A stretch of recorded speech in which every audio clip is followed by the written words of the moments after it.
Eco-warrior Stephen Broadbridge says he's very glad that the fines related to hunting infractions have been raised. He believes this is a very valid deterrent, which should have been put in place many years ago. Therese Bernard has more. The Ministry of Agriculture said there are stiffer penalties for illegal hunting in 2019. Poachers will face fines as much as 50 times higher than existed last year. The head of Papaboa, Stephen Broadbridge, says it's worth it to preserve what little wildlife we now have. We have arrested and charged people ridiculous fines and found the same people doing the same thing over again. So obviously the old fines were not working. They were not realistic. They were not scary.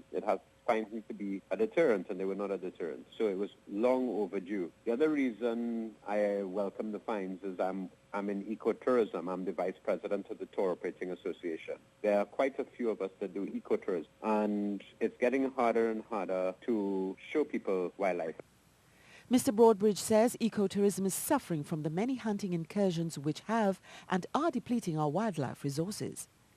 It's getting harder and harder to show people wildlife, and it's also very embarrassing when it's not hunting season and we're hearing shotguns in the forest. The hunting is way out of hand in Trinidad, and it doesn't work very well with ecotourism, especially unwatched, unregulated, and especially with the scarlet ibis. We have a number of one of our most popular tourist destinations is Caroni Swamp. These people, when they're shooting ibis and they're also flamingo, they're taking away the opportunity from other people, from an opportunity to earn foreign exchange.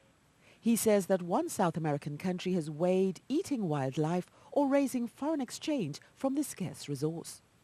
Costa Rica banned hunting altogether because they realized that wildlife is a limited resource, and you could decide to eat it or you could decide to raise foreign exchange. They decided that foreign exchange was more valuable than people's fun pastime, and some people doing it for a living, but it's not sustainable. Hunting in Trinidad is just not sustainable the way it is handled right now. Those fines are the only thing that would be a deterrent, because the chance of getting caught by officers is very limited.